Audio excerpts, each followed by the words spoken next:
ପିଲାମାନେ ସମସ୍ତଙ୍କ ପାଇଁ ନେଇ ଆସିଛି ଯୋଉଟା କି ସାମାଜିକ ବିଜ୍ଞାନର ସମସ୍ତ ସବଜେକ୍ଟ ପ୍ରଶ୍ନ ଗୁଡିକ ତାର ଉତ୍ତର ସହିତ ଦେଖିନା ପିଲାମାନେ ଆଶା କରୁଛି ଯେ ଯୋଉମାନେ ମଧ୍ୟ ଜାଣିନାହାନ୍ତି ସାଙ୍ଗମାନଙ୍କୁ ସେୟାର କରି ସମସ୍ତଙ୍କୁ ଜଣେଇଦବ ପିଲାମାନେ ନିଶ୍ଚିତ ରୂପରେ ପେପରଟି ବହୁତ ବଢିଆ ହବ ବୋଲି ଆଶା କରୁଛି ସମସ୍ତେ ଯେପରିକି ଥମ୍ବନେଲ ଦେଖି ଜାଣିପାରୁଥିବ ଯେ ନିଶ୍ଚିତ ରୂପରେ ସମସ୍ତ ପ୍ରଶ୍ନ ସହିତ ତାର ଉତ୍ତର ଗୁଡିକ ମଧ୍ୟ ଆଜି ଡିସ୍କସନ କରିଦେବି ସମସ୍ତେ କଣ କରିବ 50 ରୁ 50 ପିଲାମାନେ ଆଣିପାରିବ ସମସ୍ତେ 50 ରୁ 50 କଣ କରିବା ସ୍କୋର କରିବା ପରୀକ୍ଷାରେ ଅତି ସହଜରେ ଲେଖିପାରିବ।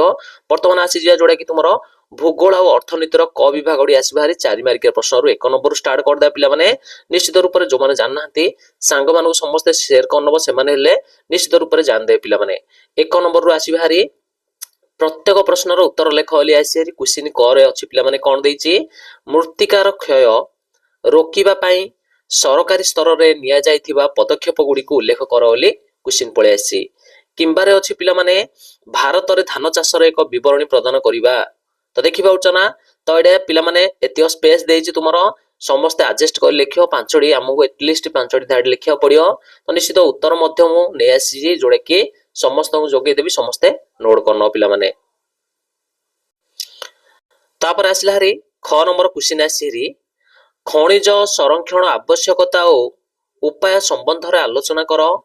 କିମ୍ବାରେ ଅଛି ପିଲାମାନେ ସହରୀ ବନ୍ୟା କିପରି ସୃଷ୍ଟି ହୋଇଥାଏ ଏହାର କାରଣ ଆଉ ଫଳାଫଳ ଲେଖିବା 4 ମାର୍କିଆ ପ୍ରଶ୍ନ ଏଡା ହେଲେ ତ ଦେଖ ମୁଁ ଏଡା କହିଦଉଛି ସମସ୍ତଙ୍କୁ ପୁଣି ଥରେ ତ ଯେତିକ ସବୁ ଆମେ କଣ କରୁଛନ୍ତି ସବଜେକ୍ଟ ବା ଅଜେଡି କ୍ୱେଶ୍ଚିନ ଆମେ ଏଠି ପ୍ରୋଭାଇଡ କରୁଛୁ ସମସ୍ତଙ୍କୁ ତ ଏକ୍ଜାକ୍ଟଲି ପିଲାମାନେ ବୋର୍ଡର ପିଲାମାନେ ସେମ୍ ଟୁ ସେମ୍ ଫର୍ମାଟ ସମସ୍ତେ କଣ କରିବ ଭଲରେ ପ୍ରାକ୍ଟିସ କରିନବ ଅତି ସହଜରେ ପରୀକ୍ଷା ସମସ୍ତଙ୍କର ହବ ବୋଲି ନିଶ୍ଚିତ ରୂପରେ ଗ୍ୟାରେଣ୍ଟି ଦେଇ କହୁଛି ସମସ୍ତଙ୍କୁ ବୁଝିପାରିଲ ନା।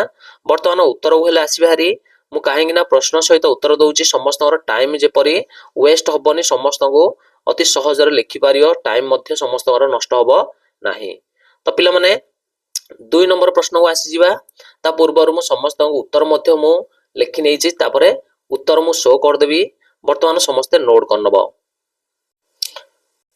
ଏଟା ଉତ୍ତରଟି ଯୋଉଟା କି 4 ମାର୍କିଆ କ୍ୱେଶ୍ଚିନ ର ପିଲାମାନେ ଥିଲା ସମସ୍ତେ ଏଟା ଭଲରେ ଲେଖି ନବ ସମସ୍ତଙ୍କର ନୋଟ୍ସ ରେ ମଧ୍ୟ ଅଛି ଉତ୍ତର ସମସ୍ତେ ଚାହିଁଲେ ନୋଟ୍ସ ରେ ମଧ୍ୟ ଲେଖି ନବ କ୍ୱେଶ୍ଚିନ ଟା ସମସ୍ତେ ବୁଝିବ ବୁଝି କ୍ୱେଶ୍ଚିନ ଟା ଲେଖିବ ପିଲାମାନେ ବୁଝିପାରିଲ ନା। ତ କ୍ୱେଶ୍ଚିନ ଟା ହଉଛି ଇମ୍ପୋର୍ଟାଣ୍ଟ ସମସ୍ତେ କ୍ୱେଶ୍ଚିନ ଟାକୁ ସମସ୍ତେ ଭଲରେ ନୋଟ କରିନବ ଫାଷ୍ଟ କି ଉତ୍ତର ଚାହିଁଲେ ସମସ୍ତେ ନିଜେ ନିଜେ ମଧ୍ୟ ଲେଖିପାରିବ। ତ ଏଟା ଥିଲା 4 ମାର୍କିଆ କ୍ୱେଶ୍ଚିନ ଟା ସମସ୍ତେ ଲେଖିନ ମୃତ୍ତିକାର ଯୋଉ ଆମେ ସଂରକ୍ଷଣ ପାଇଁ ପଦକ୍ଷେପ ଗୁଡିକ। ନେକ୍ସଟ ଆସିଯିବା ଆଉ କଣ ଥିଲା ଉତ୍ତର ଦେଖେଇ ଦଉଛି ଟୋଟାଲି ଆମର 11ଟି ଆମର କଣ ଅଛି ବିଟା ଆମେ ଲେଖିଛନ୍ତି ଯୋଉଟା କି ମୃତ୍ତିକା ସଂରକ୍ଷଣ ରୋକିବା ପାଇଁ ପିଲାମାନେ। ତାପରେ ଆସିଥିଲା ତୁମର ଖଣିଜ ସମ୍ବଳର ଯୋଉଟା କି 4 ମାର୍କିଆ ପ୍ରଶ୍ନଟି ଏଟା ମଧ୍ୟ ସମସ୍ତେ ଲେଖିବ ଏଟା ଦେଖିପାରୁଛ ନା 10 ରୁ 11ଟି ବିଟି ଆମେ କଣ ନେଇଛୁ ସମସ୍ତେ ନିଜ ନିଜର ଇଚ୍ଛା ଅନୁସାରେ ମଧ୍ୟ ଲେଖିପାରିବ ଯୋଉଟା କି ନିଜେ ନୋଟ୍ସ ଦେଖିକି ମଧ୍ୟ ଲେଖିପାରିବ। ଆଚ୍ଛା ବର୍ତ୍ତମାନ ଆସିଯିବା ଆଉ କଣ ଥିଲା କ୍ୱେଶ୍ଚିନ ହେଲା କି ସମସ୍ତେ ଏଟା ନୋଟ କରିନବ ବୁଝିପାରିଲ ତାପରେ କ୍ୱେଶ୍ଚିନ ପଳେଇ ଆସିବା। କ୍ୱେଶ୍ଚିନ ଥିଲା ପିଲାମାନେ ଯେ ନଦୀବନ୍ଧ ଯୋଜନା ଗୁଡିକୁ ଆଧୁନିକ ଭାରତର ମନ୍ଦିର ବୋଲି କୁହାଯାଇଛି କାହିଁକି। କିମ୍ବାରେ ପଚାରି ଦେଇଛି ପକ୍ଷୀ ବିହାର କଣ ଏହା ବିଷୟରେ ସଂକ୍ଷେପରେ ବୁଝେଇଦେବା 3 ମାର୍କିଆ ପ୍ରଶ୍ନ ଆସିଛି ସମସ୍ତେ ପିଲାମାନେ ଭଲରେ କ୍ୱେଶ୍ଚିନ ଗୁଡିକ କହୁଛି ଭଲରେ ନୋଟ କରିବ ଚାହିଁଲେ ନିଜେ ନିଜେ ମଧ୍ୟ ଉତ୍ତର କାଢି ଲେଖିପାରିବ ପ୍ରାକ୍ଟିସ କରିବ ସମସ୍ତେ କିମ୍ବା ମୁଁ ପ୍ରୋଭାଇଡ କରିଦେବି ଏବେ ଉତ୍ତର ସମସ୍ତେ ନୋଟ କରିବ। ତ ଆଶା କରୁଛି ଏବେ ଯାଏ ଯୋଉମାନେ ଜାଣିନାହାନ୍ତି ସେୟାର କରିନବ ନୂଆ ଥିଲେ ସବସ୍କ୍ରାଇବ କରିନବ ଯୋଉଟା କି 6ଠ ରୁ 10ମର ସମସ୍ତ ବାର୍ଷିକ ପରୀକ୍ଷାର ପ୍ରଶ୍ନ ତାର ଉତ୍ତର ପେପର ଗୁଡିକ ମଧ୍ୟ ପ୍ରୋଭାଇଡ କରିଦିଆଯାଉଛି ଅତି ସହଜରେ ସମସ୍ତଙ୍କର ଯେପରି ପରୀକ୍ଷା ହେଇପାରିବ ପିଲାମାନେ।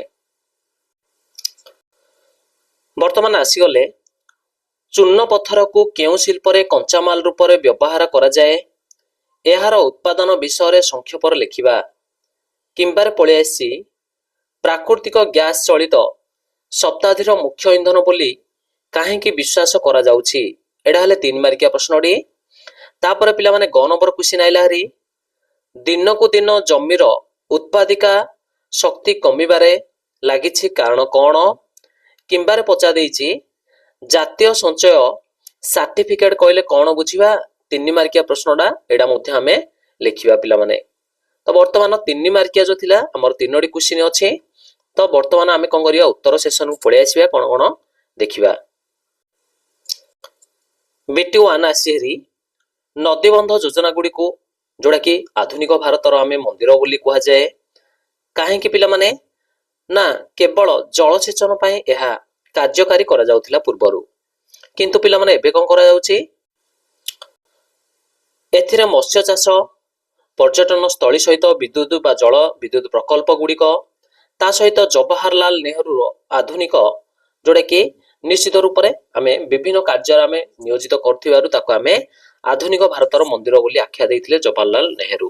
ତ ଏଇଟା ଥିଲା ତୁମର 3 ମାର୍କିଆ କ୍ୱେଶ୍ଚିନ୍ଟା। ତାପରେ ଆସିଯିବା ଆଉ କଣ ଥିଲା କ୍ୱେଶ୍ଚିନ୍ର ଉତ୍ତର ଦେଖିବା। ଖ ନମ୍ବରକୁ ପଳେଇ ଆସିବା ବର୍ତ୍ତମାନ। ଦେଖିପାରୁଛ ନା? ତ ପ୍ରାକୃତିକ ଗ୍ୟାସ ଚଳିତ ଶତାବ୍ଦୀର ମୁଖ୍ୟ ଇନ୍ଧନ ବୋଲି ବିଶ୍ୱାସ କରାଯାଉଥିଲା, କାରଣ ପିଲାମାନେ ଚଳିତ ଶତାବ୍ଦୀରେ ଇନ୍ଧନକୁ ଅତ୍ୟଧିକ ମାତ୍ରାରେ ବ୍ୟବହାର କରାଯାଉଛି ଏବଂ ଇନ୍ଧନ ଅପେକ୍ଷା ପ୍ରାକୃତିକ ଗ୍ୟାସର ସୁଲଭ ଆଉ କଣ ଅଛି? ଲାଭଦାୟକ ଅଛି। ତ ଏଇଟା ଲେଖି ନବ 3 ମାର୍କିଆ କ୍ୱେଶ୍ଚିନ୍ଟା। ନିଶ୍ଚିତ ରୂପରେ ଯାଉ ଯୋଉଟା ସହଜ ମଧ୍ୟ ସେ ଚାହିଁଲେ ଲେଖିପାରିବେ ପିଲାମାନେ। ତ ଦିନକୁ ଦିନ ଉତ୍ପାଦନର ଶକ୍ତି କମିବାରେ ଲାଗୁଛି। କାହିଁକି ପିଲାମାନେ? କାରଣ ହେଲା ଆଧୁନିକ ଯୁଗରେ କୀଟନାଶକର ଅତ୍ୟଧିକ ମାତ୍ରାରେ ବ୍ୟବହାର ଯୋଗୁଁ ଯୋଉ ବିଭିନ୍ନ ପ୍ରକାର ଉପକାରୀ ଅଣୁଜୀବ ଗୁଡ଼ିକ ଅଛନ୍ତି ସେମାନେ ମୃତ୍ତିକାରେ ଆଉ ବଂଶବୃଦ୍ଧି ସେମାନଙ୍କର ହେଇପାରୁନାହିଁ, ଯାହା ଫଳରେ କି ନିଶ୍ଚିତ ରୂପରେ ମୃତ୍ତିକାର ବିଭିନ୍ନ ଉପକାରୀ ଯୋଉ ଅଛି ଆମର କଣ ଉପାଦାନ ଗୁଡ଼ିକ କ୍ଷୟ ହେବାରେ ଲାଗିଛି। ତେଣୁ ଆମର ମୃତ୍ତିକାର ଶସ୍ୟ ଉତ୍ପାଦନ କ୍ଷମତା ମଧ୍ୟ କମି ଯାଉଛି, ଯାହା ଫଳରେ କି ଦିନକୁ ଦିନ ଉତ୍ପାଦନ ଆମର କମୁଛି। ତ ଏଟା ଥିଲା ତୁମର 3 ମାର୍କିଆ କ୍ୱେଶ୍ଚିନ୍ଟା। ଚାହିଁଲେ ତୁମେ ଜାତୀୟ ସଞ୍ଚୟ ସାର୍ଟିଫିକେଟ କଣ ମଧ୍ୟ ଲେଖିପାରିବ, ସେଟା ବହୁତ ବଢିଆ ପଏଣ୍ଟ ଗୁଡ଼ିକ ଆହୁରି ମିଳିବ ତମକୁ। ବୁଝିପାରିଲ? ଆଚ୍ଛା ପରବର୍ତ୍ତୀ ଆସିଯିବା କଣ ଅଛି ନେକ୍ସଟ କ୍ୱେଶ୍ଚିନ୍ ଦେଖିବା ବର୍ତ୍ତମାନ। 3 ନମ୍ବର କ୍ୱେଶ୍ଚିନ୍ ଆସିଲା ହାରି, ଯୋଉଟା କି 2 ମାର୍କିଆ ପ୍ରଶ୍ନ ଗୁଡ଼ିକ ଆସିଲା ହାରି। ରାଷ୍ଟ୍ରାୟତ୍ତ ଶିଳ୍ପ କହିଲେ କଣ ବୁଝାଏ? କିମ୍ବାରେ ପଳେଇ ଆସିଛି ପିଲାମାନେ। ଶିଳ୍ପ କ୍ଷେତ୍ରରେ ଅଭିବୃଦ୍ଧି ଜଳ ସମ୍ବଳ ଉପରେ କିପରି ଚାପ ସୃଷ୍ଟି କରିଥାଏ। ତାପରେ ଖ ନମ୍ବରରେ ଆସିଲା ହାରି ବନ୍ୟପ୍ରାଣୀ ଓ ବୋର୍ଡର କାର୍ଯ୍ୟ କଣ ଏବଂ କିମ୍ବାରେ କ୍ୱେଶ୍ଚିନ୍ ପଳେଇ ଆସିଛି ପିଲାମାନେ ମନୁଷ୍ୟକୁ ସମ୍ବଳର ସୃଷ୍ଟିକର୍ତ୍ତା ବୋଲି କାହିଁକି କୁହାଯାଇଛି। ତ ଓରା ସମସ୍ତ 2 ଲେଖେ କ୍ୱେଶ୍ଚିନ୍ ଗୁଡ଼ିକ ସମସ୍ତେ କଣ କରିବା ଉତ୍ତର ସହିତ ଦେଖିବା ବର୍ତ୍ତମାନ। ତ ଆଉ ଗୋଟେ କ୍ୱେଶ୍ଚିନ୍ ଅଛି ଗ ନମ୍ବର ଆସିଲା ହାରି ସହରାଞ୍ଚଳ ଠାରୁ ଗ୍ରାମାଞ୍ଚଳରେ ବେକାରୀ ସଂଖ୍ୟା ଅଧିକ କାହିଁକି? କିମ୍ବାରେ ପଚାରିଛି ପିଲାମାନେ ସମଷ୍ଟିଗତ ପୁଞ୍ଜି ବିଷୟରେ ସଂକ୍ଷେପରେ ଆମେ ଟିପ୍ପଣୀ ଦେବା। 2 ମାର୍କିଆ ପ୍ରଶ୍ନ। ତ ସମସ୍ତ 2 ମାର୍କିଆ ପ୍ରଶ୍ନକୁ ବର୍ତ୍ତମାନ ଆସିଯିବା, ସମସ୍ତେ ନୋଟ୍ କରିବ, ସମସ୍ତେ ଉତ୍ତର ଗୁଡ଼ିକ ଭଲରେ ପ୍ରାକ୍ଟିସ କରିନବ। ତ ଅବଜେକ୍ଟିଭ ପେପରଟି ମଧ୍ୟ କିଛି ସମୟ ପରେ ଆସିଯିବ ତୁମର, ସମସ୍ତେ କଣ କରିବ ଭଲ ଭାବରେ ଦେଖିନବ। ସାଙ୍ଗମାନେ ଯଦି ଜାଣିନାହାନ୍ତି ନିଶ୍ଚିତ ରୂପରେ ସେମାନଙ୍କୁ ମଧ୍ୟ ଜଣେଇଦବ ସମସ୍ତଙ୍କୁ। ଦେଇଛି ପିଲାମାନେ ଶିଳ୍ପ କ୍ଷେତ୍ରରେ ଅଭିବୃଦ୍ଧି ହେବା ଦ୍ୱାରା ଶିଳ୍ପରୁ ବାହାରୁଥିବା ପ୍ରତିକାରକ ପଦାର୍ଥ ଗୁଡ଼ିକ ବା ହାନିକାରକ ପଦାର୍ଥ ଗୁଡ଼ିକ ଜଳକୁ ଆମେ ଯେତେବେଳେ ଯୋଗାଇ ଦେବା ବା ଛାଡ଼ିବା ନିଶ୍ଚିତ ରୂପରେ ସେ କଣ କରିବ?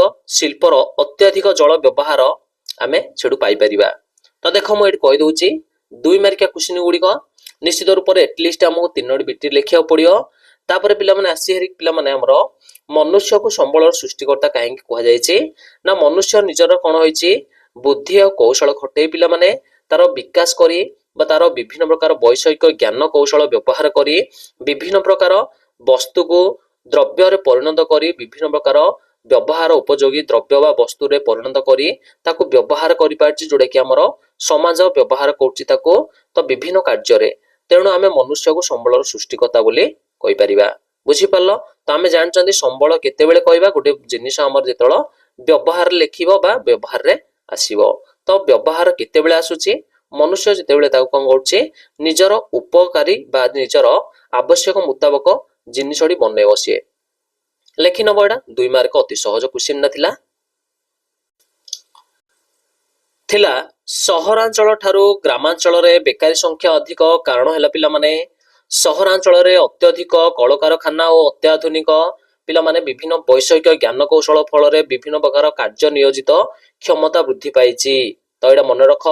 ତେଣୁ ପିଲାମାନେ ଆବଶ୍ୟକତା ରହିଛି, ତେଣୁ ଆମେ ସହରାଞ୍ଚଳରେ ବହୁତ ଆମେ ନିୟୋଜିତ ପାଇବା କିମ୍ବା ପିଲାମାନେ ଆମେ ଗ୍ରାମାଞ୍ଚଳରେ କୌଣସି ମଧ୍ୟ ବିଭିନ୍ନ ପ୍ରକାର ନିୟୋଜନ ପାଇବା ନାହିଁ। ତେଣୁ ଆମର ଗ୍ରାମରେ ବିଭିନ୍ନ ପ୍ରକାର ଆମର କଣ କରୁଛନ୍ତି ବେକାରୀ ସମସ୍ୟା ସୃଷ୍ଟି ହେଇଛି। ତ ଏଇଟା ଥିଲା ସହଜଟା ମଧ୍ୟ 2 ମାର୍କିଆଟି ଅତି ସହଜରେ ସମସ୍ତେ ଜାଣିପାରୁଛ, ଲେଖିପାରିବ, ନୋଟ୍ କରିନବ। ତାପରେ ଆସିଯିବା ପିଲାମାନେ ଇତିହାସ ଆଉ ରାଜନୀତିର ବିଭାଗଟି ଆସିବ খ ନମ୍ବରକୁ ପଳେଇ ଆସିବା। କଣ କଣ କ୍ୱେଶ୍ଚିନ୍ ତାର ଉତ୍ତର ମଧ୍ୟ ଆମେ ଦେଖିନେବା ଗୋଟିଏ ଗୋଟିଏ।